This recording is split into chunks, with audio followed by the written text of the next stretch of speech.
ఆత్మకూరు పట్టణంలో అదేవిధంగా మండల కేంద్రంలో ఉన్నటువంటి ఫర్టిలైజర్స్ సీడ్స్ దుకాణాలు తీవ్రంగా ఈరోజు నకిలీ అడ్డాగా ఈరోజు ఆత్మకూరు పట్టణం ఉన్నటువంటిది మేము సిపిఐగా ఆరోపిస్తా ఉన్నాం. ఎందుకంటే గతంలోనే అనేక మంది రైతులు ఈరోజు పంట నష్టపోయి పంట పెరిగిన తర్వాత పంట చేతికి రాక తీవ్రంగా నష్టపోయారు. అయితే ఈరోజు బిల్లులు వాళ్ళకి సంబంధించినటువంటి ఏదైతే సీడ్స్ దుకాణాలు కానీ లేకపోతే ఫర్టిలైజర్స్ దుకాణాలు కానీ లేకపోతే అదేవిధంగా ఈరోజు పెస్టిసైడ్స్ కానీ ఈరోజు తారుమారుగా బిల్లులు దాదాపు 2-3 లెక్చర్ బుక్లు మెయింటైన్ చేస్తా ఉన్నారు. రైతులకు ఒకటి రసీదు ఇచ్చేది, తర్వాత అధికారులకు ఒక రసీదు చూపేటటువంటి పరిస్థితి ఉన్నది. అదేవిధంగా ఈరోజు చూసినట్లయితే ప్రతి ఒక్క షాప్ కి అధికారుల పర్యవేక్షణ పూర్తిగా ఈరోజు లోపించింది. ఎందుకంటే ఎక్కడ కూడా వ్యవసాయ అధికారులు ఈరోజు నకిలీ సంబంధించినటువంటి విత్తనాలు కానీ లేకపోతే పెస్టిసైడ్స్ కానీ దానిపైన పూర్తిగా దృష్టి కేంద్రీకరించడంలో విఫలం చెందారు. ఎందుకంటే ఇప్పటికే అనుమతులు లేకుండా పుట్టగొడుగులో ఈరోజు అనేక షాపులు ఈరోజు పట్టణంలో వేసినటువంటి పరిస్థితి.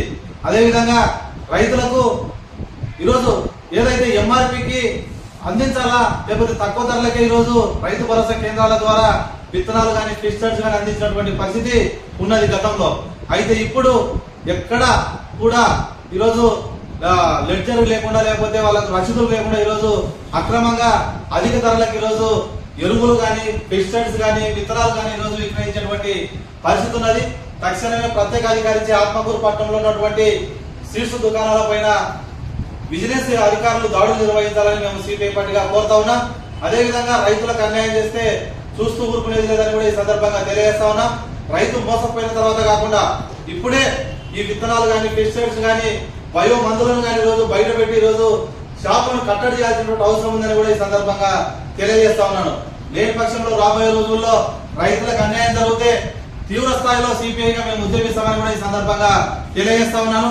నిర్లక్ష్యంగా విత్తనాల షాపులకు పెస్టిసైడ్ షాపులకు ఒత్తాసు పలుకుతున్నటువంటి ఎవరైతే వ్యవసాయ అధికారులు ఉన్నారో వారిపైన తక్షణమే చర్యలు తీసుకోవాలని ఈ విషయం పైన జిల్లా కలెక్టర్ గారికి కూడా మేమంతా కూడా రాతపూర్వకంగా ఫిర్యాదు చేస్తామని మా దృష్టికి చాలా మంది రైతులు కూడా ఫిర్యాదు చేయడం జరిగింది.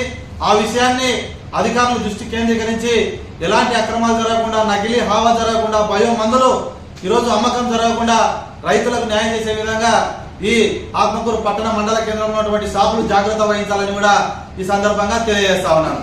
ఎం రమేష్ బాబు, సిపిఐ జిల్లా నాయకులు, నాతో పాటు సిపిఐ ఆత్మకూరు నియోజకవర్గ కార్యదర్శి ప్రతాప్ గారు, అదేవిధంగా మన నారాయణ గారు అందరూ కూడా మన